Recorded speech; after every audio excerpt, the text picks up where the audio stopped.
Salut Fabrice. Bonjour à tous.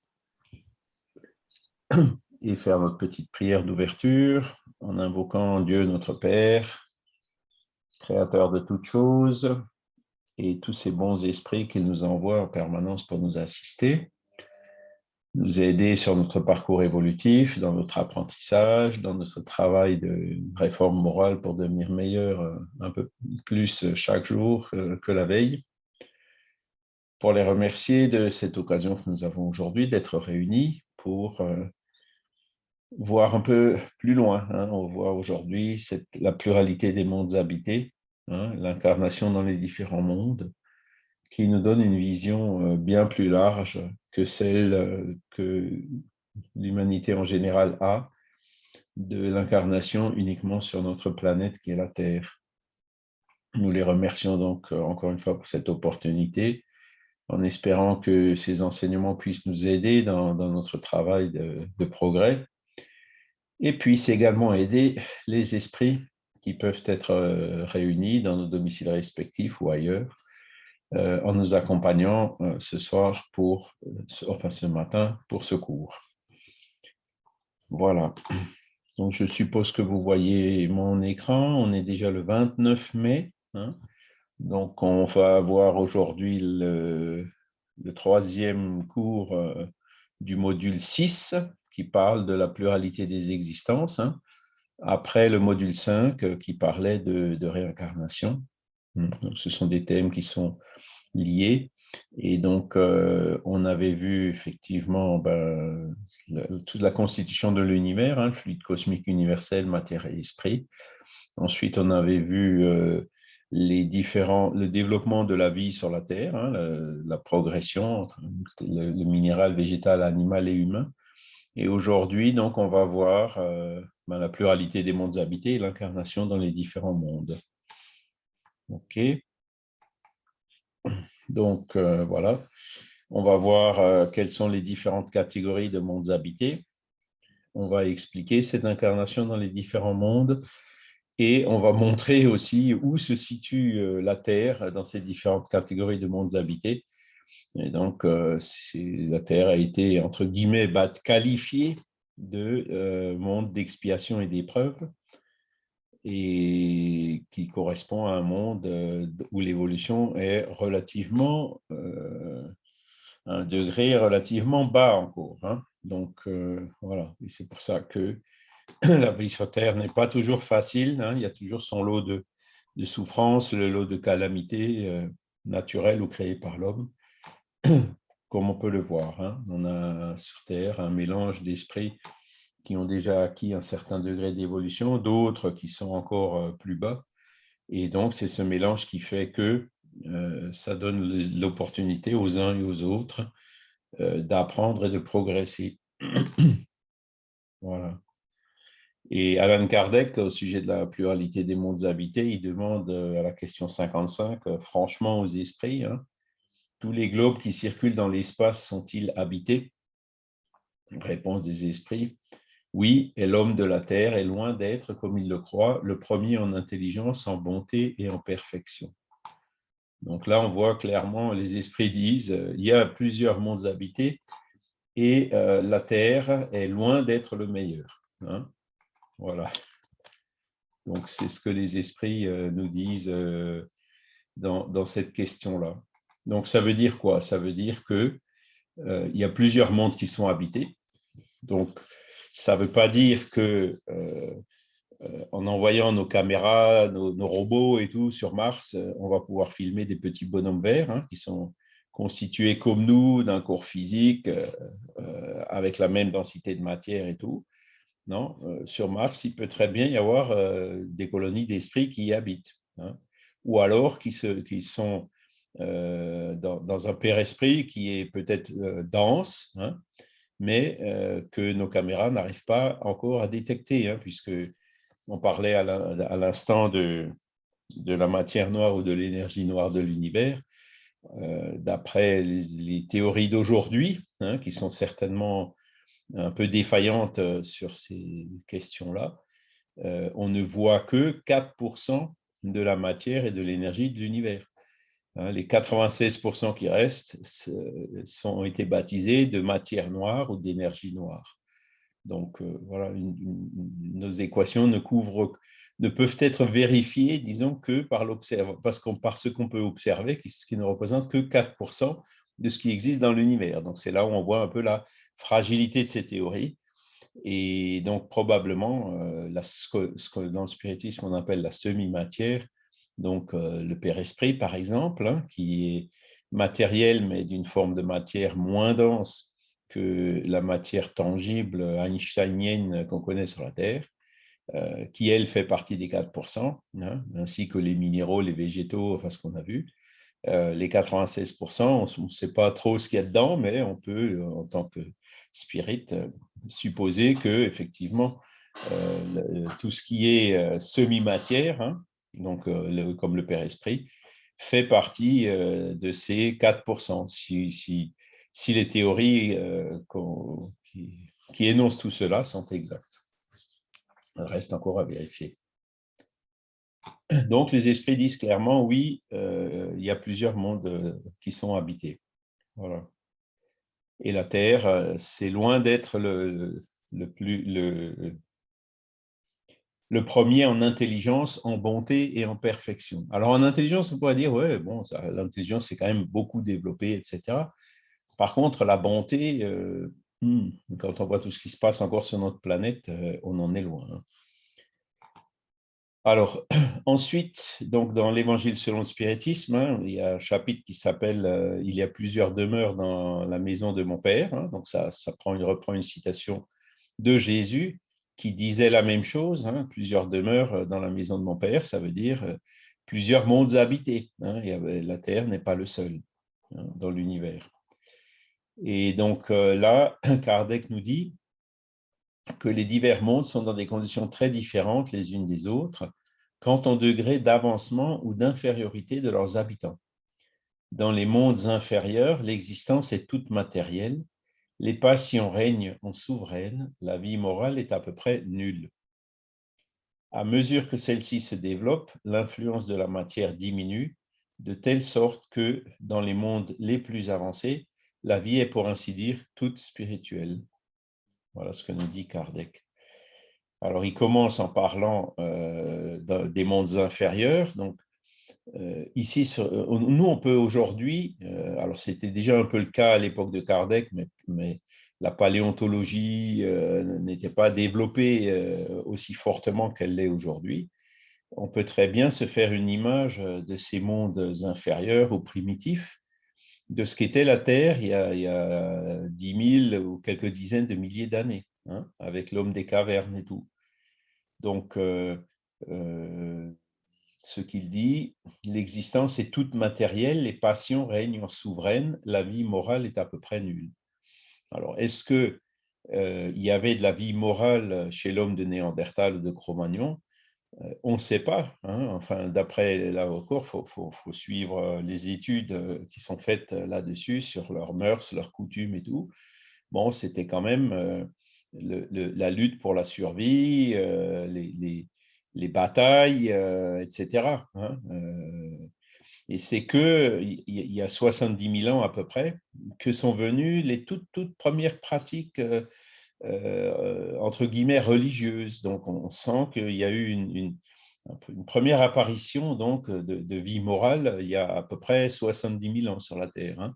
C'est la fameuse révolution cognitive dont parle l'Israélien Harari. Hein, dans son livre, alors je ne me souviens plus comment il s'appelle, Une brève histoire du temps. Non. Je ne me souviens plus de son titre, mais vous le trouverez assez facilement. Et donc, où, il y a 70 000 ans, il a constaté que à l'époque, donc Néandertal et Cro-Magnon vivaient ensemble sur la Terre, hein, et se sont d'ailleurs même croisés un petit peu. Hein, c'est pour ça que dans nos gènes, il y a un peu de Néandertal, mais que Néandertal dominait hein, jusqu'à ce moment, il y a 70 000 ans à peu près, quand il y a eu cette révolution cognitive.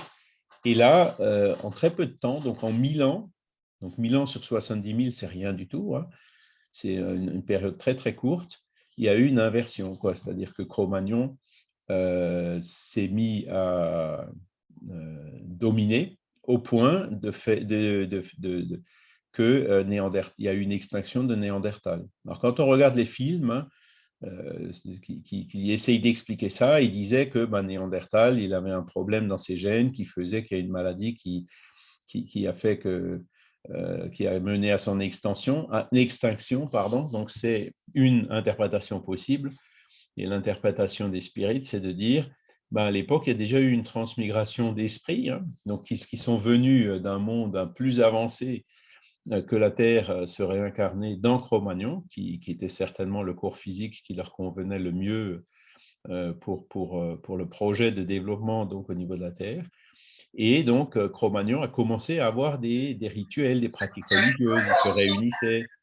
Hein, et c'est ça qui fait que l'union faisant la force, Néandertal était plus fort physiquement, mais Cro-Magnon a fini par le dominer au point de faire disparaître Néandertal. Donc, on commence à avoir des idées sur cette question, hein, quand Kardec dit, voilà, les mondes inférieurs. Les mondes inférieurs, en fait, c'est la Terre il y a quelques dizaines de milliers d'années. Donc, on peut se faire des images assez précises, hein, y compris d'ailleurs de l'origine de l'homme. Hein.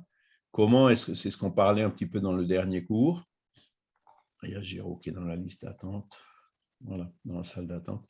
Donc, que vous avez, comment dire, quand on regarde l'origine de l'homme, hein, on voit très bien que Néandertal, alors je ne me souviens plus, on parle de centaines de milliers d'années, hein, ou peut-être 200 000 années, où donc les primates donc, se sont transformés peu à peu en Bonjour à Néandertal. tous. Bonjour Géraud.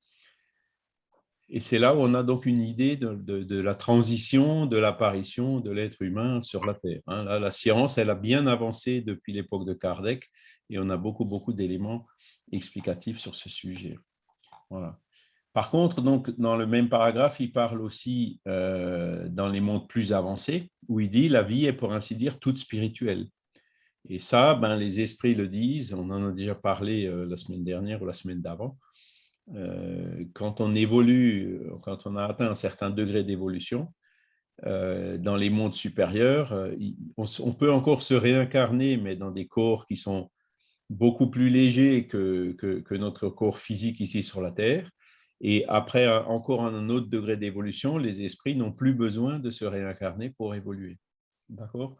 Donc c'est là où il parle de ces mondes plus avancés, où la vie est pour ainsi dire toute spirituelle, hein, parce qu'il n'y a plus besoin de la réincarnation dans la matière avec tout ce qui va avec. Hein. La souffrance, ce matin je me suis réveillé avec un peu de mal de dos, voilà, bon hein, les maladies, la vieillesse, hein, dont on parlait aussi tout à l'heure. Bon, ça fait partie de toutes ces contingences qui nous aident, qu'on a encore besoin pour évoluer à notre niveau d'évolution. Voilà. D'accord? Et ensuite, quelles sont ces différentes catégories de monde, hein? Kardec, il se lance, hein, il essaye de faire un classement, hein, et il nous dit, dans l'Évangile selon le spiritisme, chapitre 3 toujours, hein, il y a plusieurs demeures dans la maison de mon père, il nous dit qu'on a des mondes primitifs affectés aux premières incarnations de l'âme humaine.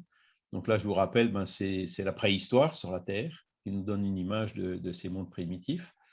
Ensuite, on a les mondes d'expiation et d'épreuve où le mal domine. Donc là, il suffit de regarder la télé ou de se regarder dans un miroir. Donc les mondes d'expiation et d'épreuve, c'est la Terre. Hein. Le mal y domine encore, malheureusement. Hein. On voit les guerres, on voit la famine, on voit l'indifférence, l'égoïsme, l'orgueil, etc. Hein. Même s'il y a déjà des missionnaires, s'il y a des esprits plus élevés qui se réincarnent sur la Terre pour nous aider, que sur la Terre, voilà, tout le monde n'est pas égoïste, il ne faut pas généraliser, mais en moyenne, c'est quand même un monde où le mal domine. Et c'est pour ça qu'il y a des expiations, donc des souffrances, des famines, des guerres et des épreuves, donc des difficultés matérielles à vaincre, des épreuves consistant justement dans la réparation des erreurs qu'on a pu faire dans le passé. Voilà. Après, il y a la troisième catégorie, donc les mondes régénérateurs, où les âmes qui ont encore à expier puisent de nouvelles forces tout en se reposant des fatigues de la lutte. Donc, voilà, les mondes de régénérateurs ne sont pas encore des mondes régénérés, forcément. C'est des mondes où on se régénère, où on continue à évoluer. Donc, il y a un meilleur équilibre entre le mal et le bien. Hein. Et ce sont des âmes qui ont encore besoin d'expier. Hein. Donc, d'expier, c'est-à-dire qui traînent encore des boulets des erreurs qu'ils ont fait dans le passé, hein, par la loi de cause à effet.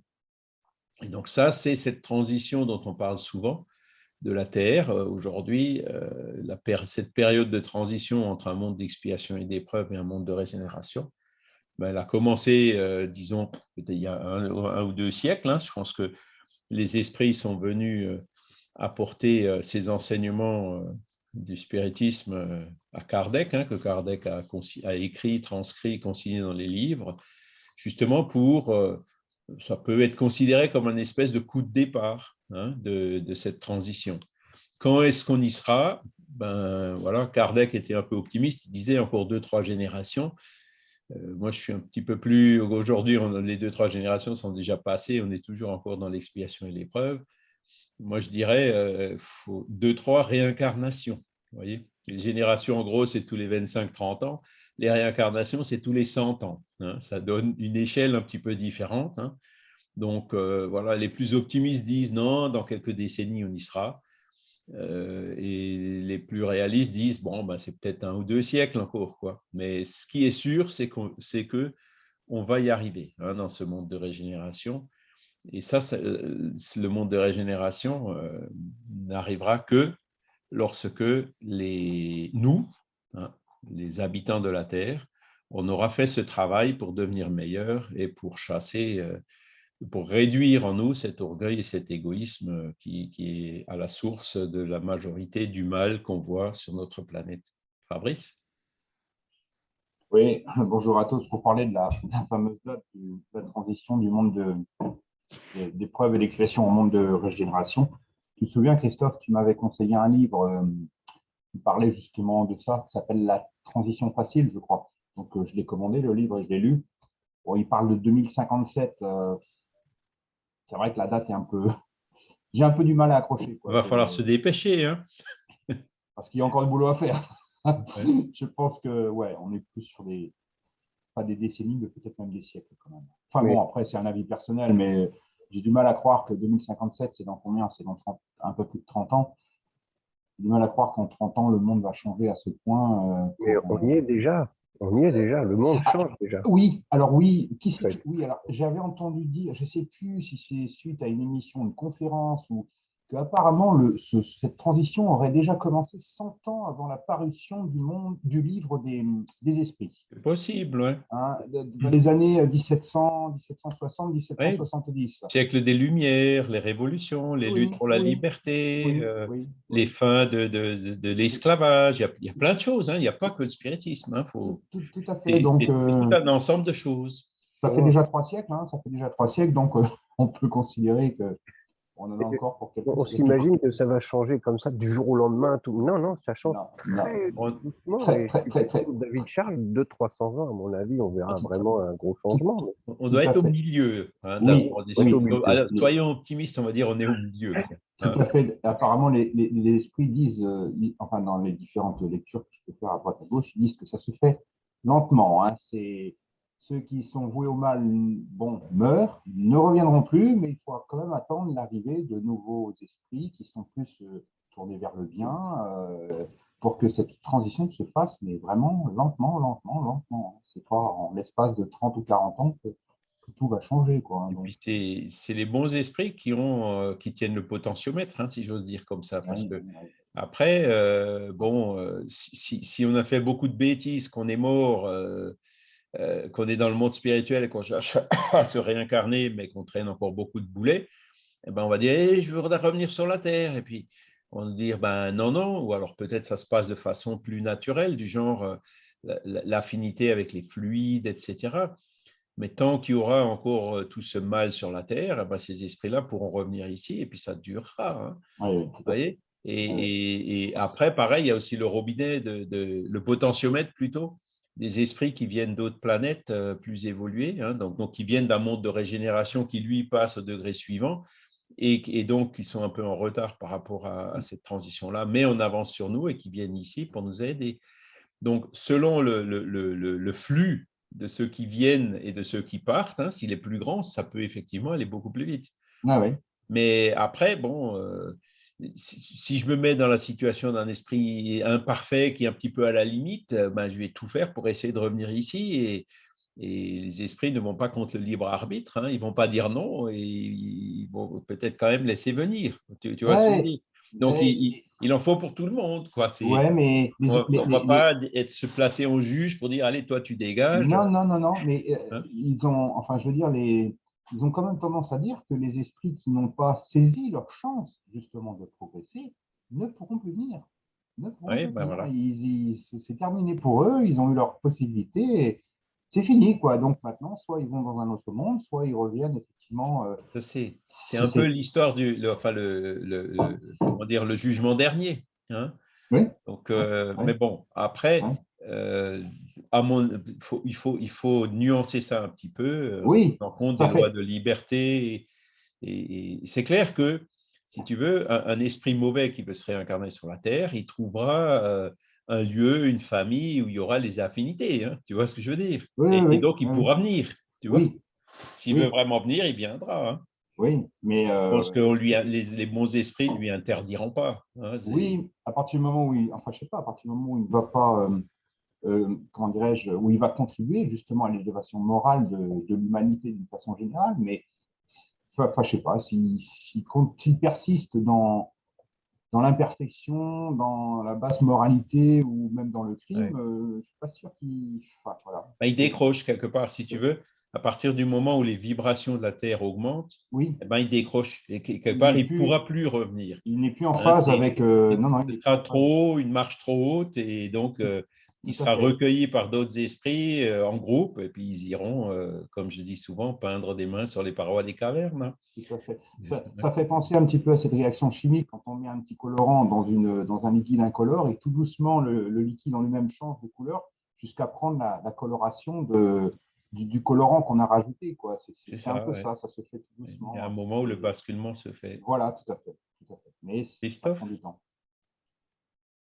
Oui, j'avais entendu dire, alors c'est encore j'ai entendu dire, hein, mais qu'il y avait des esprits qui s'incarnaient depuis quelque temps sur Terre, des esprits vraiment impurs, apparemment, à qui Jésus donne une dernière chance. Oui, alors Et ça, moi, j'ai entendu ça. C'est Divaldo qui parle de ça. Hein. oui, Il voilà. a dit, Mm. là, maintenant, les robinets sont grands ouverts pour ces esprits-là. Hein. Mm. Donc, on se dit, mais c'est paradoxal. Donc, ça va encore mettre une génération, tu vois, ou deux, avant que ça change vraiment, parce que ces C'est ça. esprits-là, il y en a peut-être quelques-uns qui vont saisir la chance et effectivement devenir meilleurs, Ouais. mais il ne faut pas rêver. Hein. Des Paul de Tarse ou des Marie-Madeleine, je dis toujours, il y en a un par siècle. Hein. L'esprit qui est fondamentalement mauvais, très, très difficilement, il deviendra bon sur une seule vie. Hein. Bah, écoute, moi qui travaille à l'éducation nationale la semaine, je peux vous le confirmer. Hein. Oui. Il y en a beaucoup qui sont arrivés. Hein. Mon Ben, Dieu. ouais. Ben, Ouais. et parce que ben, quelque part, c'est des frères, donc ils veulent aussi encore une Oui, chance. on est là pour les aider, hein, mais c'est de l'ordre de 1%, hein, et encore, je suis optimiste. Hein, tu vois, ça sent. Voilà. Alors, allons vers la suite. Hein, les mondes régénérateurs, tout ça se reposant des fatigues de la lutte. Donc, voilà ce que deviendra la Terre. Et après, ben, il y a les étapes suivantes, ben, ce sont les mondes heureux. Et c'est seulement là, vous voyez, que le bien l'emporte sur le mal. Hein. Donc, nous, expiation et d'épreuve, le mal l'emporte sur le bien. Les mondes régénérateurs, on arrivera à un certain équilibre. Donc, il y aura toujours encore du mal. Hein. Et les mondes heureux, là, c'est l'inverse. C'est là où ça s'inverse, c'est-à-dire que le bien, le mal existe plus ou très faible. Voilà. Et après, bien sûr, il y a les mondes célestes ou divins, séjour des esprits épurés, où le bien règne sans partage. Donc ça nous donne la vision à long terme, et puis pour moi personnellement, je dis même à très long terme, hein, pour ce qui me concerne. Voilà. Mais bon, c'est bien d'avoir une vision, de savoir où on peut aller, où on va, quelle est la prochaine étape, quelle est l'étape suivante, quelle est encore une fois l'étape suivante, parce que ça nous motive à avancer sur ce chemin-là. Voilà, donc si vous voulez des détails par rapport à ça, ce chapitre, il y a plusieurs demeures dans la maison de mon père, chapitre 3 de l'Évangile, il est très, très intéressant à lire. Voilà. Après, il nous dit aussi, toujours dans l'Évangile selon le spiritisme, les esprits incarnés sur un monde n'y sont point attachés indéfiniment et n'y accomplissent pas toutes les phases progressives qu'ils doivent parcourir pour arriver à la perfection. Quand ils ont atteint sur un monde le degré d'avancement qu'il comporte, ils passent dans un autre plus avancé, et ainsi de suite, jusqu'à ce qu'ils soient arrivés à l'état de purs esprits. Ça veut dire que pour l'esprit qui évolue plus vite que la planète sur laquelle il est incarné, eh ben, il peut très bien aller dans la vie suivante se réincarner sur une planète plus évoluée que celle où il était avant. D'accord? Donc, on a le droit d'évoluer plus vite que la planète, c'est prévu, entre guillemets. Ensuite, il nous dit clairement la Terre appartient à la catégorie des mondes d'expiation et d'épreuve. C'est pourquoi l'homme y est en but à tant de misère. Donc, sur une échelle de 1 à 10, on n'est plus le monde primitif, mais on est allé au numéro 2 sur 10, qui est le monde d'expiation et d'épreuve. Donc, il y a encore quelques degrés à franchir. Et la Terre ne doit point être transformée par un cataclysme qui anéantirait subitement une génération. La génération actuelle disparaîtra graduellement et la nouvelle lui succédera de même, sans que rien soit changé à l'ordre naturel des choses. Et ça, c'est le fameux chapitre 18 de la Genèse qui dit les temps sont arrivés, où là, il rentre vraiment dans les détails de cette transition qui est en cours en ce moment, avec l'émigration et l'émigration des esprits qui sont en retard, l'immigration d'esprits plus avancés pour nous aider, la crise qui vient de la confrontation entre ces deux catégories d'esprits. Et c'est là aussi un chapitre très, très intéressant sur le sujet. Si jamais ça vous intéresse, je vous conseille de le lire ou de le relire. Voilà. Donc, la fin du monde, ce ne sera pas un cataclysme, le météorite qui termine. Alors, il y aura quand même des choses assez lourdes, mais là aussi, la miséricorde divine aura voulu que parmi les événements assez lourds qu'on aura à subir dans les décennies qui viennent, que ces événements-là soient la conséquence de l'action humaine. Vous avez aujourd'hui beaucoup de livres qui parlent de l'anthropocène, d'une nouvelle phase géologique de la Terre qui a commencé il y a 100 ou 200 ans avec l'ère industrielle, l'exploitation du charbon, du pétrole, l'industrialisation à outrance. Et là, maintenant, ça y est, on commence à se rendre compte qu'on est allé trop loin. Le réchauffement climatique, la sécheresse, les tempêtes, la montée des océans. Donc, tout ça, ce sont des choses qui sont inéluctables. Le CO2, il est déjà dans l'atmosphère. Il mettra plusieurs siècles pour que la moitié au moins en ressorte. Donc, c'est quelque chose qu'on devra subir pendant des siècles. Alors, quand je dis on, c'est nous, nos enfants, et nous-mêmes quand on se réincarnera ici. D'accord? Donc, c'est ce que je dis souvent, le monde de régénération ne sera pas un monde de facilité matérielle. Et, puisque il y aura moins de pétrole, la sécheresse fera qu'il y aura moins d'aliments, donc on pourra plus se permettre de jeter, par exemple, de gaspiller la moitié des poissons qui sont pêchés dans l'océan. On pourra plus se permettre tous ces abus qu'on voit aujourd'hui. Il va falloir se serrer la ceinture, collaborer.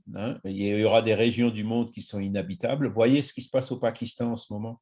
Ou ces quelques semaines là, la température, il a fait tellement chaud que la température a atteint un degré où l'être humain ne peut pas survivre. Ou alors il faut s'asperger constamment avec de l'eau ou avoir de l'air conditionné. Voilà. Et justement, avec ces températures, il y a des sécheresses, donc il y a moins d'eau. Vous voyez le genre de difficulté qui va venir. Et ça, c'est clair, ça nous pend au nez. ça nous pend au nez. Par contre, Charles, ce qui est marrant Et de noter, c'est là, ce n'est pas une question comment dire, de faire de la divination. C'est tout simplement une conséquence de ce qu'on logique de ce qu'on observe aujourd'hui déjà. Hein. On le sait, on est sûr aujourd'hui qu'on va rentrer dans ce genre de période. On est sûr que le pétrole, à force de le sortir de la terre, qu'on a déjà bouffé plus que la moitié et que la production est en train de se casser la figure. Donc, avec notre système économique actuel, qu'est-ce qui va se passer? Le pétrole va devenir rare et comme tout ce qui est rare et cher, moi, je ne serais pas surpris que dans quelques années, peut-être, hein, une décennie au maximum, on se retrouve avec le prix de l'essence à 10 € le litre ou plus. Et là, il y aura des grincements dedans, il y aura beaucoup de gens qui vont pleurer et on ne pourra plus faire pareil, c'est clair. On ne pourra plus vivre comme on vit aujourd'hui. Et donc, ces difficultés matérielles, c'est ça qui est intéressant. C'est quelque part, quand on y réfléchit pendant la guerre, hein, je l'ai connu, c'était 15 ans avant que je naisse, mais mon père, il m'en parlait, eh ben, on ne trouvait plus, il n'y avait pas l'approvisionnement des aliments, il manquait de tout. Hein. C'est un peu comme ce qu'on voit aujourd'hui, on craint, oui, l'Ukraine, il va y avoir de la famine dans le monde et tout. C'était un peu ce qu'il y avait pendant la guerre. Eh ben, chacun avait des clapiers avec des lapins, il allait chercher les herbes, les gens se débrouillaient comme ils pouvaient et il y avait une grande solidarité entre eux. Hein, cette solidarité qu'il y avait entre mon père et les amis de son âge pendant la guerre, c'est une solidarité que moi j'ai connue, puisque j'ai connu mon père, j'ai connu ces amis-là. Et franchement, je vous dis, il y en a un qui a besoin de quelque chose, ils venaient tous en courant sans qu'on leur demande. Hein, et aujourd'hui, on ne voit plus ça. Hein. Cette solidarité s'est perdue. Mais avec les difficultés matérielles qui vont venir sous cette forme-là, hein, que je viens de vous dire, hein, du réchauffement climatique et autres, on sent clairement que cette solidarité va revenir. Et quelque part, moi, je vois ça comme un coup de pouce, hein, ces difficultés matérielles pour qu'on aille vers plus de solidarité, vers plus de fraternité, vers plus de spiritualisation. Parce que l'alternative, c'est quoi? C'est le carnage. Hein. C'est où on s'entend et on se serre la ceinture et on continue ensemble, ou alors ça va être le carnage, c'est-à-dire les gens vont s'entretuer, la population de la Terre va être divisée par 10. Ça, c'est notre pensée à nous, mais les autres, ils ne pensent pas comme nous.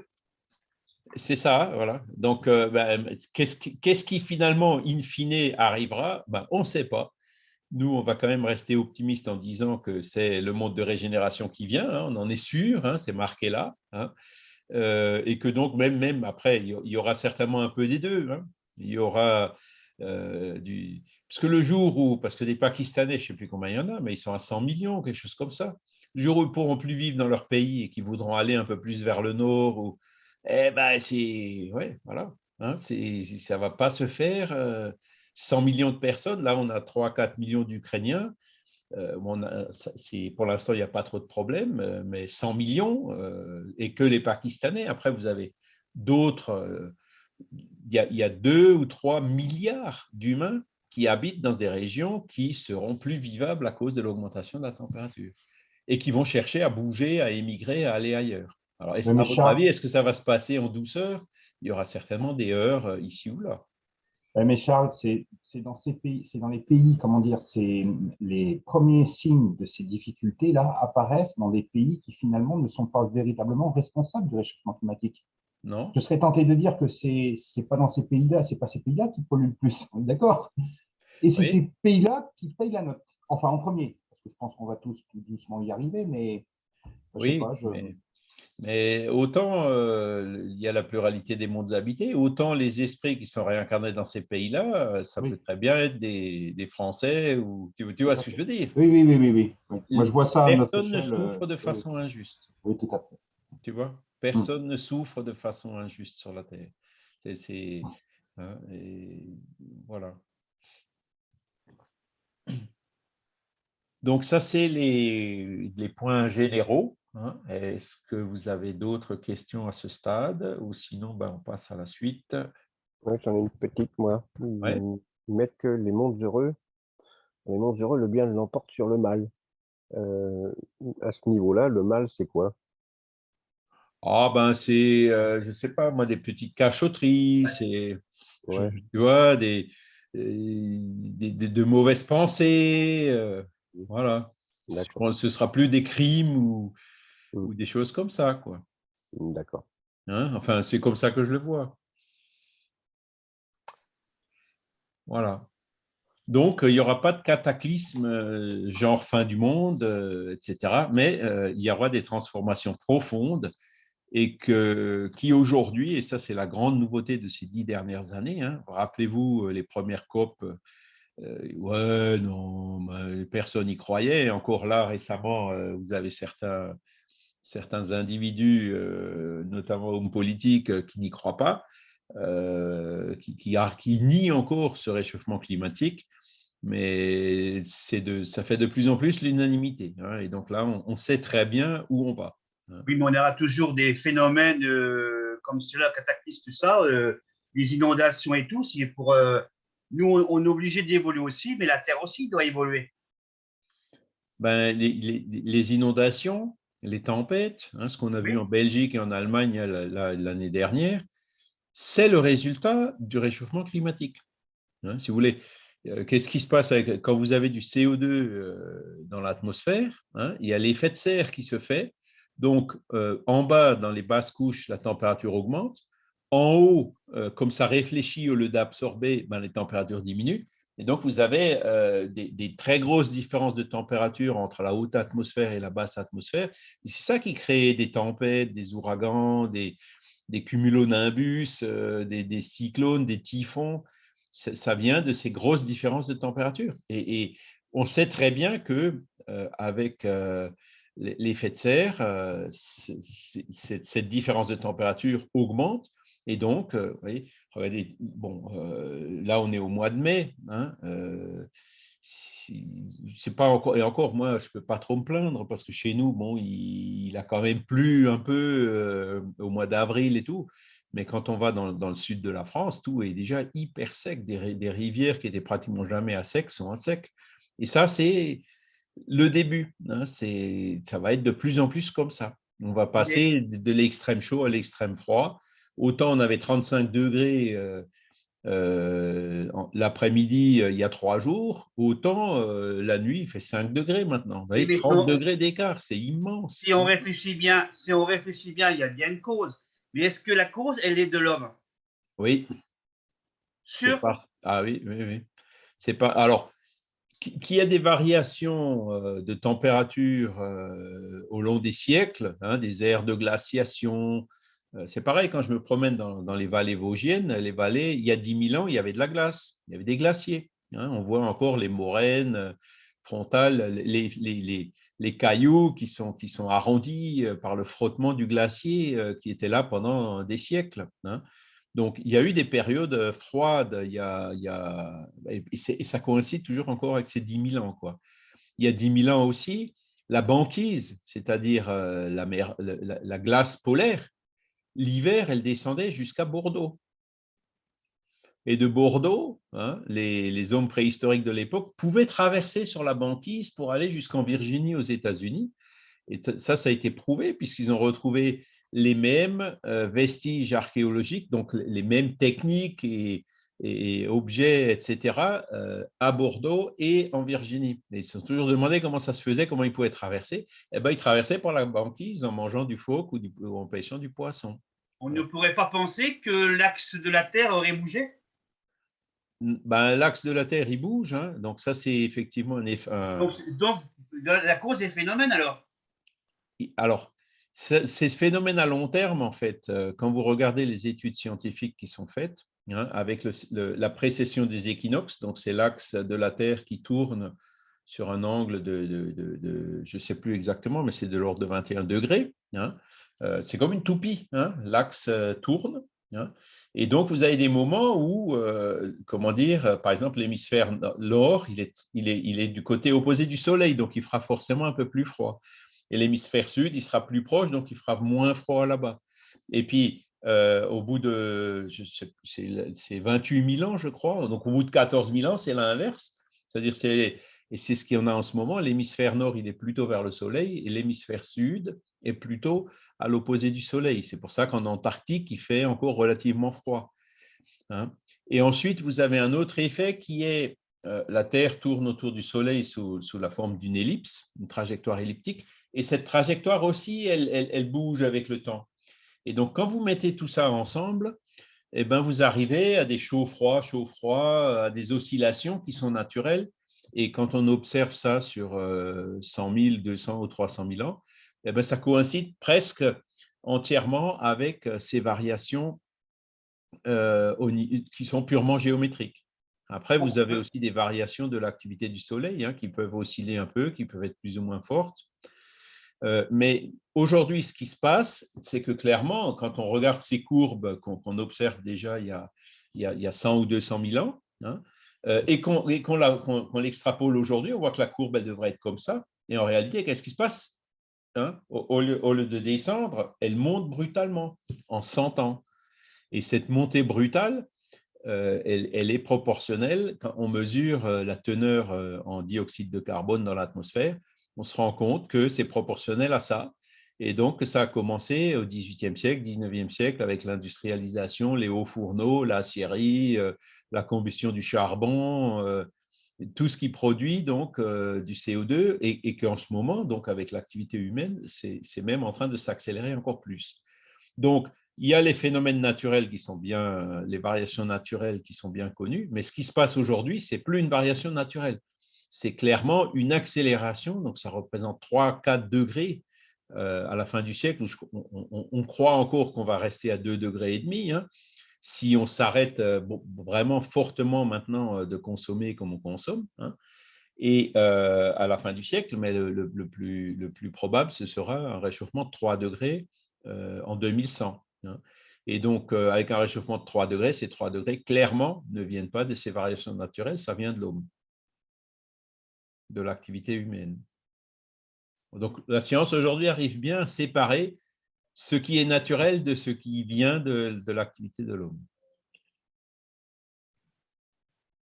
Voilà. Et donc ça, ben, faut en être conscient. Et c'est sûr que avant de prendre la voiture, avant de prendre la voiture pour aller à 2 km chercher une baguette parce qu'elle est meilleure que celle du boulanger qui est à 500 mètres, où on pourrait aller à pied, ou prendre le gros 4x4 avec un moteur de 2 litres pour amener les enfants à l'école qui est à 500 mètres, ben ça, on ne pourra pas continuer ce genre de choses, c'est clair.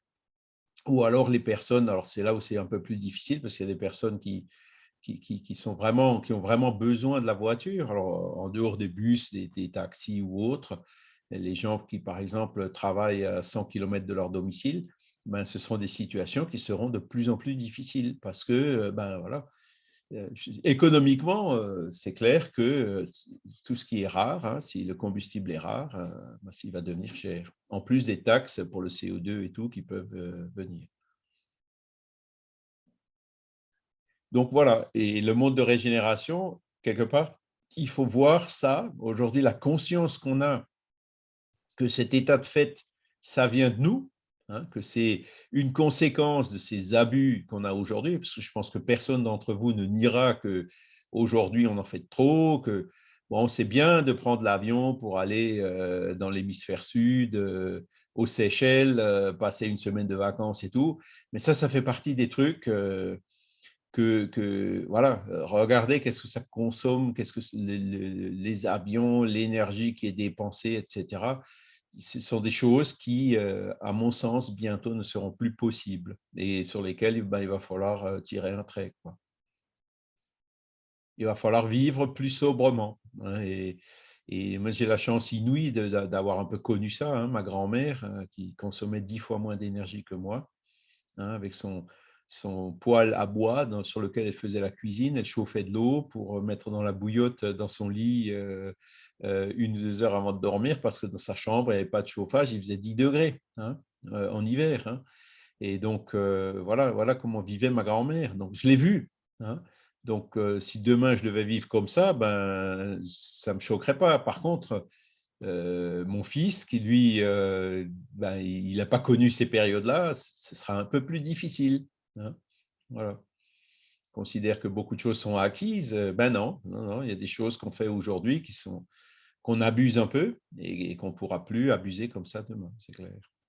Il va falloir se serrer la ceinture, en gros.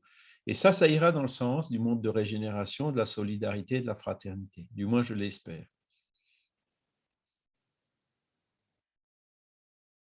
Voilà. Donc, ça c'est, vous voyez, donc la position que je prends, c'est la Terre évolue. Hein. On va vers une période matériellement un peu plus difficile où on aura moins de facilité que ce qu'on a eu ces dernières décennies, ça c'est sûr aussi. Mais quel est mon objectif à moi, hein? Est-ce que c'est d'aller peindre des mains sur des cavernes ou est-ce que c'est d'essayer de rester là, malgré tout, malgré toutes ces difficultés qui s'annoncent, hein? Parce qu'après, de dire non, je vais aller me réincarner sur Jupiter, sur une planète plus évoluée, bon, ça pour l'instant, j'oublie, hein, c'est hors de ma portée. Donc, mon but personnel, hein, c'est d'essayer déjà de faire ce qu'il faut pour mériter de rester là. Hein. Voilà, c'est, disons, une marche qui devrait être franchissable, entre guillemets, avec un peu d'effort, en rentrant dans une période où il va falloir se serrer la ceinture, etc. Voilà. Et en 2057, ben, j'aurai 97 ans si je suis encore là, donc voilà, ce ne sera plus pour moi, donc ce sera pour la vie suivante. Il y a une autre possibilité, Charles, aussi. C'est qu'en tant que spirit, vu qu'on a fait des efforts, qu'on nous dise, bah, écoutez, vu que vous avez fait des efforts, on a besoin de vous sur une terre primitive pour le faire avancer plus vite. À partir en tant que missionnaire, oui, ben, oui, pourquoi pas. Aussi, non? C'est comme Jésus, hein, il est venu se réincarner sur la terre, mais bon, pour lui, un corps Bon, matériel, ça devait être quand même lourdingue, hein, ça devait faire un moment qu'il n'en avait plus, quoi. voilà. Ouais. Mais bon, il est venu, hein, ces esprits-là, quand il faut vraiment être en tant que missionnaire. Après, pourquoi pas? Mais bon, là, faut déjà, pareil, il faut être d'un certain niveau d'évolution pour faire ce genre de mission. Clair. Voilà. Voilà, donc ça, bon, ben, on l'a vu, hein, si on est regroupé sur un monde en fonction de notre degré d'évolution, c'est-à-dire qu'on vient se réincarner sur le monde qui sera le plus utile et le plus efficace pour notre évolution, hein, puisque le but, c'est ça, c'est l'évolution des esprits. Donc, si on est sur la Terre qui n'est pas un domicile des anges, ben, c'est parce qu'on n'est pas des anges. Il ne faut pas se faire d'illusions là-dessus. Donc, on est là pour justement souffrir de toutes ces choses parce que c'est ce qu'il y a de mieux pour notre propre évolution. Voilà.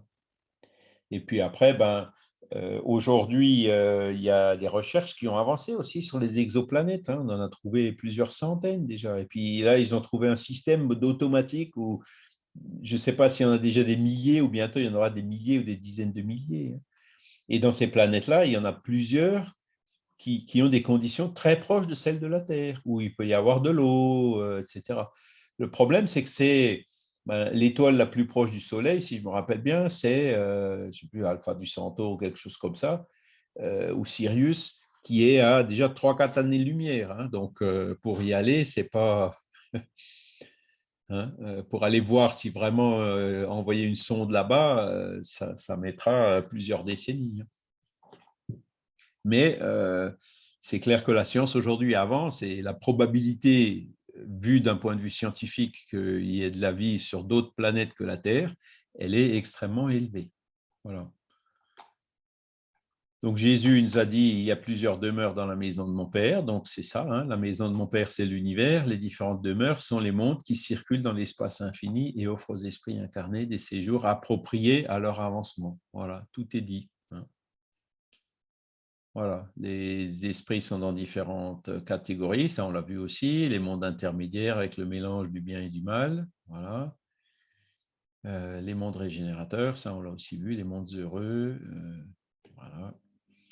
La Terre, oui, ben, on connaît. Hein. Et après, ben, il rentre un peu plus dans le détail. Hein. Les mondes expiatoires, voilà, les caractères communs, c'est de servir de lieu d'exil aux esprits rebelles à la loi de Dieu. Hein. Vous voyez, bon, après, j'allais parler d'athées, mais les athées ne sont pas toujours... Ils ne croient pas en Dieu, mais ça ne veut pas dire pour autant qu'ils sont mauvais. Moi, je connais des athées qui sont des gens très bien et très charitables. Hein. Il vaut mieux un athée qui fait le bien, qui est charitable, qu'un spirit qui ne fait rien.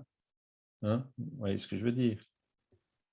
Donc, il ne faut jamais généraliser. Maintenant, cela dit, Ceux qui sont vraiment enclins au mal, là, c'est autre chose, quoi. Les mondes régénérateurs, donc ça, c'est là où on va, hein, de transition entre les mondes d'expiation et les mondes heureux. L'âme qui se repent, y trouve le calme et le repos en achevant de s'épurer. Donc, c'est vers ça que la Terre tend. L'homme y est encore sujet aux lois qui régissent la matière. Hein, la Terre, même si c'est dans 300 ans, ben, on sera toujours encore réincarné à peu près comme on est aujourd'hui, même dans des conditions matérielles un peu plus difficiles, hein, comme je viens de vous l'expliquer. Voilà. L'humanité éprouve nos sensations et nos désirs, mais elle est affranchie des passions désordonnées dont on est esclave. Voilà, il y aura, tout comme on a déjà beaucoup progressé depuis l'Antiquité ou le Moyen-Âge, hein, jusqu'à aujourd'hui, autant ben, on progressera encore plus demain par rapport à aujourd'hui. On espère qu'il n'y aura plus de guerre, qu'il n'y aura plus de famine, que chacun aura au moins le nécessaire. Hein. Voilà, qu'il y aura moins d'égoïsme, moins d'orgueil. Voilà. Le mot amour est écrit sur tous les fronts, une parfaite équité règle les rapports sociaux, tous se montrent Dieu et tentent d'aller à lui suivant ses lois. Voilà, donc ça, c'est les mondes déjà plus élevés. Voilà, c'est l'aurore du bonheur, comme ils disent. Voilà. Alors là, on est toujours encore dans l'Évangile selon le spiritisme, hein, ce fameux chapitre hein, que je vous conseille de lire si vous voulez rentrer un peu plus dans le détail. Voilà, il y a moins donc dans les mondes encore supérieurs, il n'y a plus la matérialité, plus de maladies, les souffrances liées au corps matériel, la nécessité de travailler pour alimenter le corps matériel, etc. Dans ces mondes-là n'existent plus. Même si dans nos solars, vous vous rappelez que c'est une colonie spirituelle, hein, donc c'est pas un monde puisqu'elle est soi-disant proche de la Terre quelque part, hein, une espèce de colonie. Et même là-bas où théoriquement il n'y a plus besoin d'alimentation, ben, les gens ont quand même réclamé pour demander à ce qu'il y ait au moins de la soupe hein, à manger, alors que théoriquement il n'y en a plus besoin. Hein, vous vous rappelez certainement de cette petite du chapitre qui parle de ça dans le livre. Voilà. Les vies sont beaucoup plus longues hein, que chez nous. Hein. Donc chez nous c'est un petit siècle, hein, et puis là-bas ben, ça peut être beaucoup plus long. Voilà. Et donc, vous avez les différentes descriptions donc, voilà, des différentes caractéristiques de tous ces mondes. Après, bon, pour arriver à la perfection, on n'a pas besoin de passer par tous les mondes existants dans l'univers. Comme il y a des milliers de mondes, voilà, ce serait trop long, quoi. Hein, on en choisit un parmi des mondes d'expiation et d'épreuve, il doit y en avoir des centaines et des milliers. Bon, ben, en passant par un seul, ça suffit. Hein. Voilà, ça peut suffire. Voilà. Donc ça, on l'a vu aussi.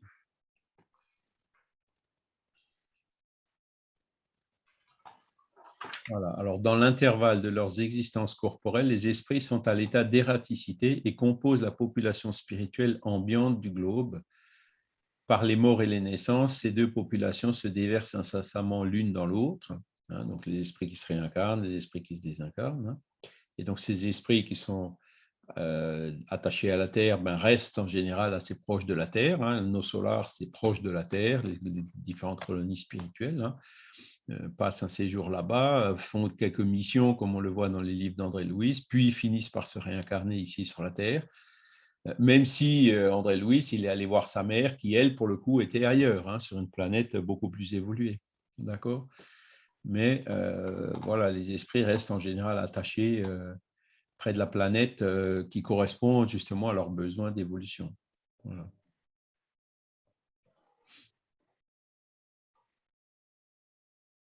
Voilà. Et donc, à mesure que l'esprit se purifie, le corps qu'il revêt se rapproche également de la nature spirite. Ça veut dire, qu'on parlait de la planète Mars, hein, il y a peut-être des esprits incarnés, mais qui ont un corps dans une matière qui est moins dense que nous. Hein, donc, qu'on pourrait comparer à notre Père Esprit, qu'on n'arrive pas à détecter avec nos caméras. Nos robots, ils ne les ont pas vus, ces petits bonhommes verts, mais ils existent peut-être quand même. Hein.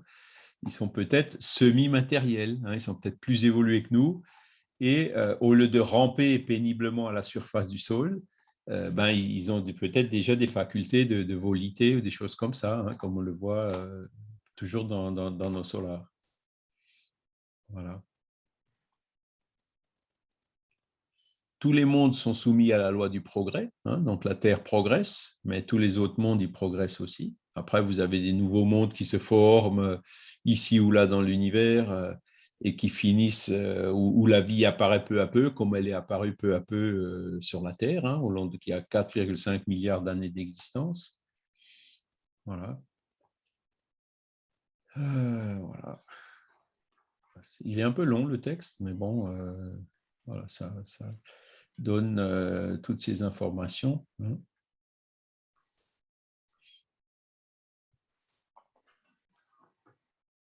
Un Kardec qui nous dit là, on se ferait des habitants d'une grande cité une idée très fausse si on les jugeait par la population des quartiers infimes et sordides. Hein, c'est comme si vous voulez vous faire une idée de Paris en étant que dans les quartiers les plus difficiles, quoi. Hein. Pardon.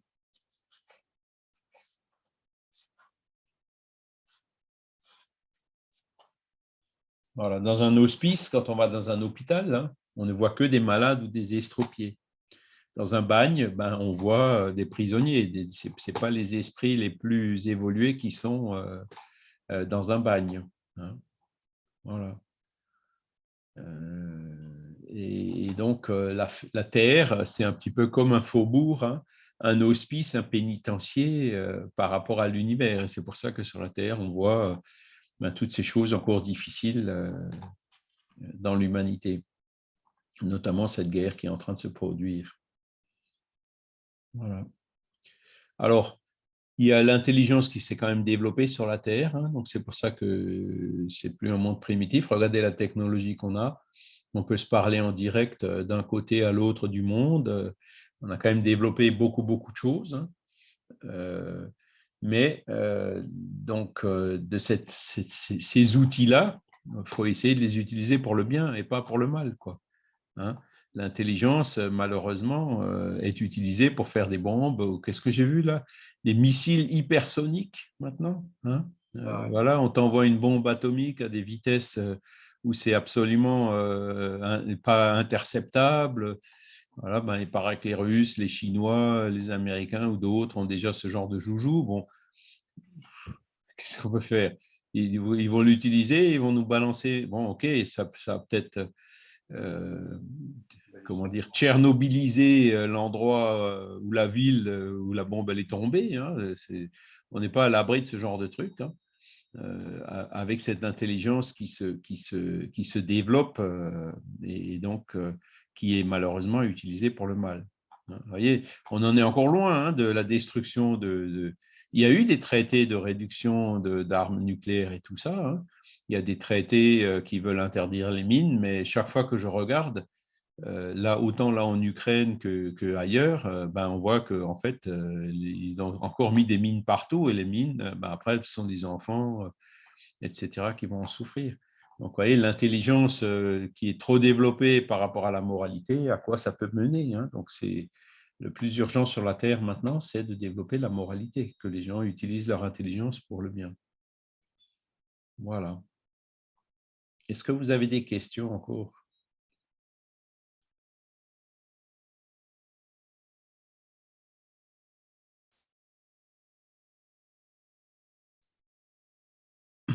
Le bien régnera sur la terre quand parmi les esprits qui viennent l'habiter, les bons l'emporteront sur les mauvais. Alors ils y feront régner l'amour et la justice qui sont la source du bien et du bonheur. C'est par le progrès moral et par la pratique des lois de Dieu, ou des lois naturelles, hein, que l'homme attirera sur la terre les bons esprits. Vous voyez, attirer sur la terre les bons esprits. C'est cette loi d'affinité dont on parlait tout à l'heure. Et qu'il en éloignera les mauvais. Mais les mauvais ne la quitteront que lorsqu'il en aura banni l'orgueil et l'égoïsme. La transformation s'accomplira par l'incarnation des esprits meilleurs qui constitueront sur la terre une nouvelle génération, alors les esprits des méchants que la mort moissonne chaque jour et tous ceux qui tentent d'arrêter la marche des choses en seront exclus naturellement, hein, parce qu'il n'y aura plus l'affinité, car ils seraient déplacés parmi les hommes de bien dont ils troubleraient la félicité. Donc imaginez-vous, vous êtes quelque part où il n'y a que des gens bien, et puis vous arrivez au milieu, vous êtes tout seul et vous semez le bazar. Très vite, tout le monde vous regarde comme ça d'un air un peu bizarre ou de compassion et tout, et vous n'êtes plus dans le coup, quoi, vous n'êtes plus dans l'affinité. Et c'est ça qui fait que soit vous transformez pour les suivre, soit si vous n'êtes pas capable de faire cette transformation, vous irez naturellement vous réincarner ailleurs. Enfin, j'en fais partie. Hein. Voilà. Donc, voilà le résumé de ce qu'on pouvait dire sur cette incarnation dans les différents mondes. Est-ce que c'est clair? Est-ce que vous avez encore des questions par rapport à ça? Un esprit qui se comporte mal dans sa vie, est-ce qu'il peut être par punition renvoyé dans un monde inférieur? Alors, s'il se comporte mal, c'est que son degré d'évolution est encore un peu en retard. Et donc, c'est pour ça que moi, j'aime pas trop le mot punition. Dieu ne punit pas. Mais si l'esprit est déplacé par rapport à la terre, hein, comme on vient de l'expliquer, eh ben, forcément, il ira se réincarner là où son affinité l'amènera. Hein. Je ne sais pas, qu'est-ce qu'on peut prendre comme exemple?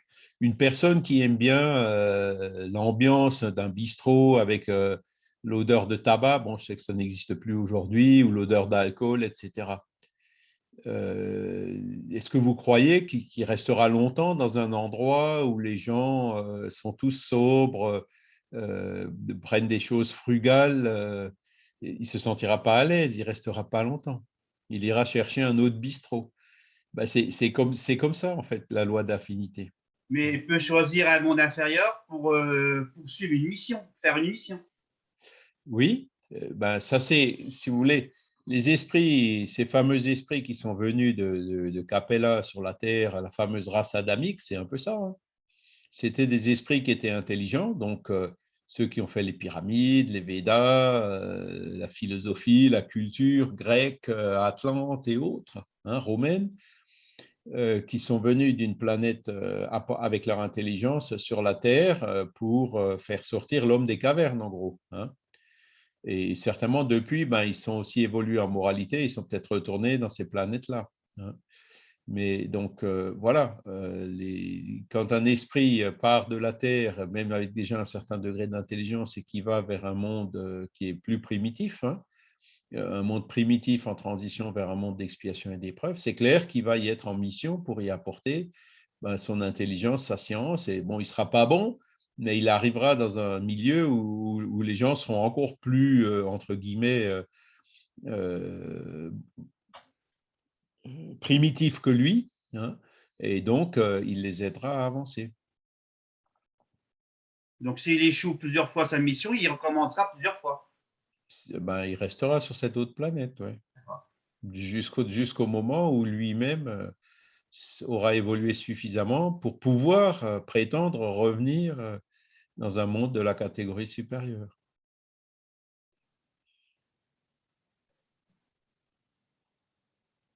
Voilà, et ça se passe par la loi d'affinité. Le mot punition, bon, c'est vrai qu'on le voit beaucoup dans le livre des esprits, Dieu punit, mais bon. La punition comme expiation, parce que l'expiation aussi. C'est la loi de cause à effet, quoi. Voilà. Oui, mais le mot expiation, on dirait que Dieu punit et juge. Alors, non, Dieu ne punit pas, Dieu ne juge pas. Ah, je suis d'accord. Si on se tape sur le doigt avec un marteau, le fait que ça fasse mal, ce n'est pas une punition de Dieu, c'est tout simplement les lois de la nature qui sont comme ça. Hein. Voilà comment il faut comprendre ces expressions Dieu punit. Hein, Dieu ne punit pas. Et même Dieu pardonne. Dieu ne pardonne pas. Chico lui-même. Oui. On nous dit aussi que par les communications des esprits, Mars est la plus inférieure par rapport à la Terre. Oui, alors ça, c'est vrai que aussi dans le livre des esprits, Kardec se lance avec les informations qu'il avait reçues des esprits à l'époque, dans une espèce de classification des planètes du système solaire, en disant que Mars est inférieur à la Terre et que Jupiter est plus évolué. Alors ça, vous remarquerez que c'est dans une note de bas de page du livre des esprits, c'est-à-dire c'était l'opinion de Kardec à l'époque, hein, donc qui reste sujette à confirmation par la science. Hein. Voilà, donc comme je vous ai dit, pour l'instant, les petits bonhommes verts, on ne les a pas vus. Maintenant, est-ce qu'il y a des esprits qui sont moins évolués que les humains qui sont sur la planète Mars, où, quand et comment? Ben, pour l'instant, il y a eu des robots, mais on n'a pas vu les bonhommes verts. Maintenant, il commence à y avoir d'autres certitudes. C'est qu'un jour, il y avait de l'eau sur Mars. Hein, il y a un certain nombre d'observations qui ont permis de trouver les conditions. Mais c'est vrai qu'aujourd'hui, bah, il n'y a pas d'eau comme ça en surface, il n'y a pas d'atmosphère qui permettrait de respirer. Donc, une vie dans des corps matériels comme le nôtre sur Mars n'est pas possible. Et ça, Camille Flammarion le disait déjà. Il a écrit un livre aussi là-dessus, La pluralité des mondes. Enfin, il a écrit un livre où il explique justement que, par exemple, sur Jupiter, c'est pareil. La planète, elle est tellement grosse, l'attraction de Jupiter sur des objets matériels comme nous ferait que un corps de 50 kilos sur Jupiter, il en aurait peut-être 300. Et donc, les conditions. Et en plus, aujourd'hui, on sait que Jupiter, c'est une planète de gaz. Donc, on ne tient pas sur le sol, on s'enfonce. Donc, forcément, là aussi, les vies sous la forme matérielle incarnée comme nous ne sont pas possibles. Hein. Mais par contre, c'est peut-être possible d'avoir des esprits. La maison de Mozart sur Jupiter, ben, c'est peut-être, comment dire, elle est semi-matérielle. Hein. Donc, là, dans ces conditions-là, c'est peut-être possible. Moi, j'ai un petit texte, Charles. Même s'il peut être difficile pour nous de concevoir que ces mondes sont habités, notamment parce que les photos prises de ces planètes ne révèlent aucun signe de vie, oui. Elles ne le sont pas moins. Si leur forme de vie échappe à notre perception, c'est parce qu'elles se trouvent dans des mondes parallèles aux nôtres. C'est ça. Par exemple, il peut y avoir des esprits sur Mars. Et comme on ne voit pas les esprits sur Terre, on ne les verra pas sur Mars non plus. Avec nos yeux, avec nos lentilles, avec nos caméras, hein, c'est clair. Et ça ne veut pas dire que si on ne les voit pas, ça ne veut pas dire qu'il n'y en a pas.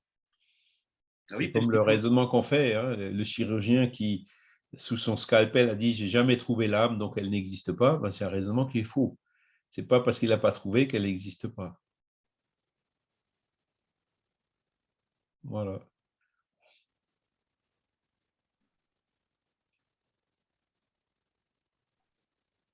Cela dit, dans ces exoplanètes, ils ont déjà trouvé plusieurs planètes qui ressemblent vraiment beaucoup à la Terre, hein, où il y a certainement de l'eau, où les conditions matérielles sont très proches de celles de la Terre.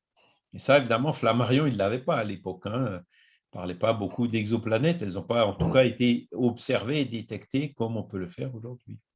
On parle actuellement de 4000 exoplanètes découvertes. J'étais en train de regarder hier soir une petite série sur Netflix qui s'appelle Les mondes extraterrestres.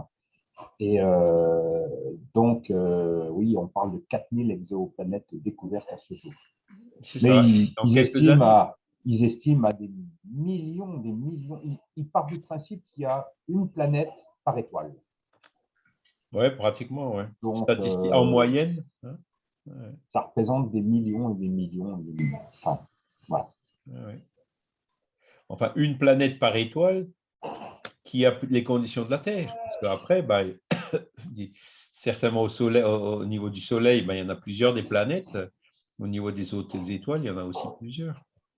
Mais c'est vrai que vu l'immensité, on a du mal à tenir la position selon laquelle on est les seuls, quoi. Exactement. Voilà, ce serait vraiment une probabilité, mais voilà, c'est pas possible. Qu'on soit qui est que nous, c'est pas possible. Franchement. Ouais, puis, dans le livre là, que je suis en train de lire sur Dieu, il parle du réglage fin de l'univers au départ, hein, avec les lois anthropiques. L'entropie, elle va en s'augmentant. Aujourd'hui, on voit encore un ordre énorme, hein, notamment dans le vivant. Et ils disent, forcément, quand on arrive à l'origine, tout juste après le Big Bang, C'est clair que tout a été réglé et ajusté de manière extrêmement fine pour permettre que la vie apparaisse en différents endroits de l'univers. Hein. Et c'est un autre argument d'observation scientifique, hein, de raisonnement scientifique plutôt, qui va dans le sens justement de dire ben, ce réglage fin, il doit avoir une cause, et cette cause qu'on appelle Dieu. Parce que l'univers, ceux qui disent, ce qui est scientifiquement aussi avéré aujourd'hui, c'est qu'il va y avoir une mort de l'univers. Le Soleil, là, il y a une réaction nucléaire qui se produit, hein, de l'hydrogène qui se transforme en hélium. Mais on sait très bien que dans 5 ou 10 milliards d'années, il n'y aura plus d'hydrogène. Et donc, le Soleil, quelque part, il deviendra une géante, je ne sais plus comment ça s'appelle. Pardon? C'est pas possible. Il ne peut pas y Si. avoir la mort de l'univers. Si. Le jour où il n'y aura plus, les étoiles s'éteignent. Hein. Quand il n'y a plus d'hydrogène, ben, l'étoile s'éteint. Oui, mais qui nous dit qu'il n'y en a pas à côté qui se crée, puisque Oui, tout à fait, voilà. Dieu crée, Oui, Dieu crée en permanence. Donc, c'est toujours le cycle de la vie. Même, voilà. Même au niveau des étoiles, il y en a qui naissent et puis il y en a d'autres qui meurent. Exactement. On n'a pas besoin d'étoiles comme source de chaleur ou source de lumière. Tu as l'électricité qui fait tout. Oui, ben, c'est exactement les réflexions qui sont en cours aujourd'hui. L'univers a eu un début. Hein. Aujourd'hui, les scientifiques arrivent à la conclusion que l'univers qu'on connaît, ben, il aura une fin. Hein. Mais après, est-ce que c'est le seul hein, c'est quelque chose qui est parti d'un Big Bang, donc il y a une certaine dimension aujourd'hui, hein, qui aura une fin à un moment donné. Et qu'est-ce qui se passera après? Et c'est là où les recherches scientifiques continuent. Est-ce qu'il y aura quelque part ailleurs un autre Big Bang avec un autre univers neuf? Est-ce qu'il n'y en a peut-être pas une dizaine ou une vingtaine en parallèle qu'on n'arrive pas encore à observer? Il y a d'ailleurs aujourd'hui des observations on observe des objets qui sont plus vieux que l'univers. Donc, là aussi, il y a un problème. Hein. Et ça montre encore une fois qu'il y a quelque chose qu'il faut creuser pour essayer de comprendre ce que c'est. Actuellement, l'hiver est en expansion. Mais je regardais une émission justement sur le Big Bang, ils se disent qu'il va peut-être arriver un moment où l'univers va au contraire se contracter. Oui. Et qu'on va faire le mouvement inverse. Oui. Et donc, en se contractant, on se rapprocherait à nouveau de ce qu'on appelle le Big Bang. Le Big Crunch, quoi. Le Big Crunch, tout à fait. Le Big Bounce, qui est un rebond, quoi, un big voilà. Crunch qui referait un nouveau Big Bang. Et que ce serait une contraction de l'univers pour en arriver à l'origine. Mais bon, après, alors, les dernières tendances aujourd'hui disent que l'expansion de l'univers, il est au-dessus de cette fameuse vitesse critique qui fera qu'il s'expandra indéfiniment. Il n'y aura pas cette contraction. Eh ben, il parle peut-être justement de ce ralentissement. Et tant qu'on est au-dessus de cette vitesse critique, on est en expansion. Mais si on passe en dessous, on ne sera plus en expansion, en contraction. Mais apparemment, on serait au-dessus. Bon. Voilà.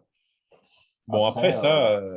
c'est des calculs, c'est des choses qui nous dépassent. Ce n'est pas des hypothèses, mais même si on arrive à, comment dirais-je, à trouver ces comportements, enfin le comportement de l'univers, on est quand même un peu dans l'hypothétique quand même. C'est ça. C'est-à-dire que bon, les scientifiques ne sont pas tous d'accord entre eux. Non. Alors, vous avez bien sûr ceux qui sont matérialistes, qui n'admettent pas la notion de divinité, qui contestent de façon un peu dogmatique d'ailleurs tout ce qui pourrait laisser penser qu'il y a eu un créateur à un moment donné. Mais nous, en tant que spirit, on est déjà beaucoup plus loin que ça. Parce que l'univers, le soleil, les planètes, c'est de la matière. On est toujours d'accord, hein, ça fait partie de ces fameux 4% observables. Et les 96% qui restent, ils sont où? Moi, j'espère sincèrement que d'ici 3 ou 4 milliards d'années, j'aurai évolué suffisamment pour plus avoir besoin de me réincarner. Si j'ai plus besoin de me réincarner, j'ai plus besoin de planètes et de matière. Ça, à la limite, si l'univers s'éteint, l'esprit ne s'éteindra pas. Il continuera à évoluer indéfiniment. Hein. Il a besoin de la matière. Aujourd'hui, il a besoin de la matière, mais demain, il n'en aura plus besoin. Donc, si l'univers s'éteint, c'est pas la fin de tout, comme toujours. Hein. Non, mais Charles, il y aura toujours des esprits, puisque Dieu il crée tout le temps. Donc, il y aura C'est ça. toujours des esprits qui auront besoin de la matière pour évoluer. Et Dieu, il leur donnera forcément quelque part de la matière, hein, que ce soit Voilà, dans un autre Big Bang ou ailleurs, tout à fait. ils auront Tout à toujours ce fait. qu'il faut pour évoluer. Tout à Voilà. fait. Et la science, elle court derrière tout ça, c'est-à-dire que voilà, on connaît notre univers, notre Big Bang. Il y a des théories un peu spéculatives sur des univers parallèles aujourd'hui, hein, qui sont totalement invérifiables, enfin pour l'instant. Donc, la question, elle est déjà sur la table, tu vois. Et après, ben, on se dit, ben, si Dieu, il donnera toujours les moyens, comme il nous donne les moyens à nous d'évoluer, il y aura toujours les moyens pour d'autres d'évoluer. Mais quand je me place à notre point de vue aujourd'hui, ben, dans 3 ou 4 milliards d'années, on n'aura plus besoin de matière pour évoluer. Oui, mais Normalement, non. la science a reconnu quand même que le fluide cosmique universel, c'est le sens unique de l'univers. Non, non, non, la science, elle n'en est pas là encore. Ah ouais, alors. Il y avait les théories de l'éther, hein, Oui. mais aujourd'hui, bon, il commence un peu de nouveau à tourner autour du pot, mais la science n'en est pas là. La science n'admet pas, même dans ses livres de Guillemot ou autres, il ne parle pas de semi-matière. Il ne parle pas que la matière peut avoir. Alors, il parle d'information qui vient du vide. Tout ce qui n'est pas matériel, ils disent c'est le vide. Hein. Donc, le Père Esprit, il est dans le vide. Ouais, mais le vide, bon, c'est un mot ou bon, un gros sac où on met plein de choses dedans. Bon, tiens, il y a de l'énergie qui vient du vide, de l'information qui vient du vide et qui explique la vie. Bon, ben, très bien. Mais maintenant, qu'est-ce que c'est que ce vide? D'où ça vient, ces choses?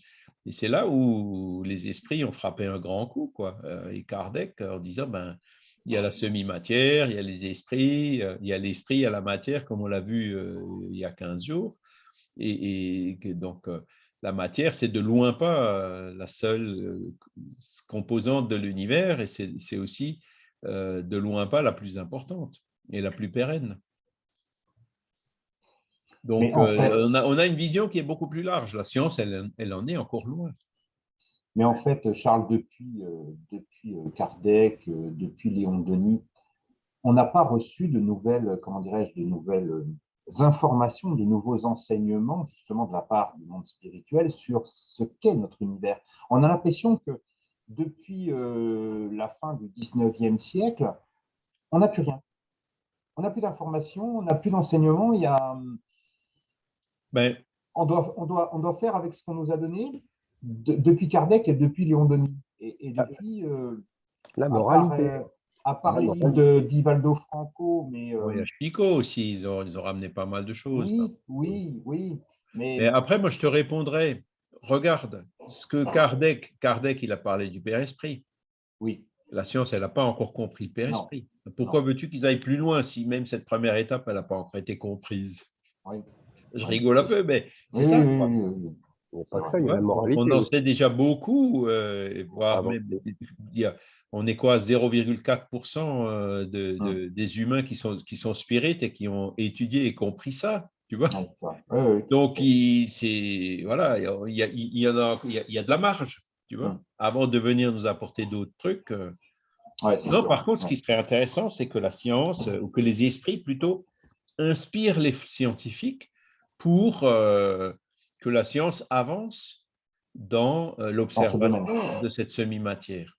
Ils rejoignent un peu les Et conclusions, là, je enfin vous parlais de temps en l'enseignement. temps, ça existe, hein, quand vous voyez des théories comme celle de Penrose et Amarov, ou reprises par la fameuse brésilienne là, qui s'appelle Célia Dantas, dans sa conférence qu'elle a donnée en novembre de l'année dernière sur le phénomène quantique qui explique l'interaction entre le Père Esprit et le cerveau. Voilà, là, il y a des choses. Donc, la science avance. Hein, et avec les structures de microtubules, ça vous dit rien? Vous n'avez pas vu encore cette Si, conférence? mais alors c'est pas facile à comprendre. Hein. Il faut s'accrocher un peu, Faut ouais. quand même avoir un peu de bagage scientifique pour. Moi, j'ai essayé. Ouais. Non, mais en gros, si je simplifie au plus, hein, au maximum, dans ces microtubules se passent des phénomènes de quantique, notamment un phénomène qui s'appelle la condensation de Einstein. Je ne connais plus le deuxième nom qu'il y a derrière. Et donc, quand on prend les lois matérielles connues, en fonction des particules qui sont impliquées, c'est pas possible que ça se produise. Ou alors, il faudrait des températures très, très basses qu'on ne mesure pas dans la réalité. Et Célia Dantas, elle dit oui, mais si on a justement la particule qui va bien du côté du père-esprit, là, oui, cette condensation peut se produire et ça explique comment cette semi-matière peut agir sur la matière par un phénomène tout à fait quantique. Tu vois? Je te résume de façon très, très… Tu vois, elle commence à faire intervenir des particules de cette semi-matière. Elle commence à mettre le doigt sur où se fait le lien, comment est-ce que cette information qui vient du vide, elle arrive, comment est-ce que mon esprit, qui est immatériel, il arrive à me faire lever le bras, tu vois? C'est une réalité qu'on voit, il suffit de se regarder dans le miroir. Et elle commence là vraiment à dire, ben voilà, dans les centres moteurs du cerveau, il y a ces microtubules, et dans ces microtubules, si on admet la présence de particules semi-matérielles, peut se produire tel phénomène qui explique comment les courants électriques se produisent, etc., etc. Donc, c'est là où la science, elle n'a pas encore mis le doigt sur cette semi-matière. Il y en a un autre que je trouve assez remarquable et qui est illustre inconnu, qui sera peut-être prix Nobel un jour, c'est Régis Dutheil, hein, qui a écrit des livres sur l'univers superlumineux. Donc là, c'est un petit peu plus facile à comprendre. Il a expliqué dans un langage relativement simple. Il a tout simplement dit, voilà, je pars du postulat qu'il existe de la matière qui n'est pas limitée par la vitesse de la lumière. Donc, il existe de la matière superlumineuse, des formes de matière qui peuvent se propager plus vite que la vitesse de la lumière. Et à partir de cette hypothèse, il a fait tout un modèle qui explique tout un tas de choses, la notion du temps. Et il a fait le parallèle avec ce que racontent les expérienceurs d'EMI, avec les phénomènes de tunnel, avec des notions de temps qui sont complètement différentes, etc. Donc, lui, il a fait, donc pour l'instant, c'est encore théorique, mais là aussi, c'est une avancée, à mon avis, assez significative dans le sens de cette semi-matière. Et c'est là où les esprits, en fait, ils le font. Hein. On dit qu'ils devraient le faire, mais ils le font, c'est sûr, ils le font. Quand le moment est venu, ils le feront. Ils n'attendent pas que nous, on leur demande de le faire. Hein. Ils sont au-delà de ça. Mais on voit, qu'on sent qu'il y a donc une action dans ce sens pour essayer de faire de sorte que la science, notamment la médecine, sorte de considérer qu'on est juste un corps humain, mais qu'on a aussi un esprit dedans et que cet esprit, c'est lui qui joue le rôle fondamental dans la santé. C'est l'homme superlumineux, c'est ça, de Régis Dutheil. Régis Dutheil, Dutheil, ouais. Dutheil, et il y a Brigitte Dutheil aussi, sa fille. Oui, tout à fait. L'univers superlumineux et l'homme superlumineux. Ah oui, d'accord, ok. Alors, celui qui l'a écrit seul, il est assez, comment dire, c'est le premier. Et le deuxième, avec sa fille, là, c'est un petit peu, il compare avec plein d'autres choses, ésotériques et autres. Donc, c'est le premier que moi j'ai plus. Bon, après, les deux sont intéressants. C'est la médecine superlumineuse. Alors, ça, c'est peut-être le troisième, mais celui-là, je ne l'ai peut-être pas lu. Je crois qu'il y a l'univers superlumineux et l'homme superlumineux. J'ai l'homme. Ouais. Et Brigitte Dutheil, je l'ai connue. Elle était présidente de l'USF-IPES à Paris dans les années 90. On l'a connue avec Roger Pérez.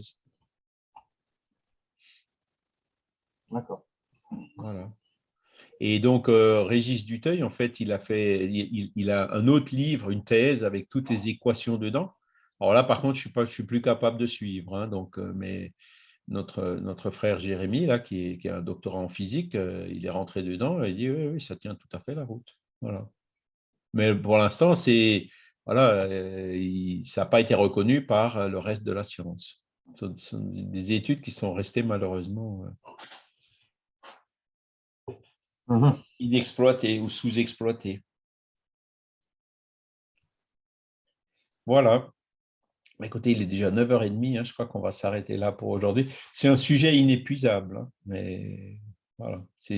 Moi, je suis admiratif de voir comment le spiritisme nous éclaire sur tout un tas de choses depuis 150 ans, que la science, petit à petit, commence à peine à découvrir aujourd'hui.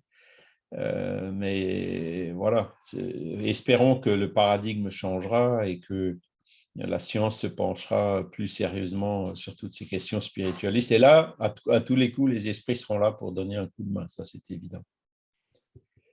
Voilà, ben, écoutez, je vous remercie de votre participation. On va aussi remercier tous les esprits qui étaient là avec nous aujourd'hui pour nous aider dans ces échanges, en espérant aussi que ces échanges puissent nous aider dans notre travail de réforme morale pour devenir chaque jour un peu meilleur. Voilà. Ben, excellent dimanche à tous et puis ben, je vous dis à bientôt.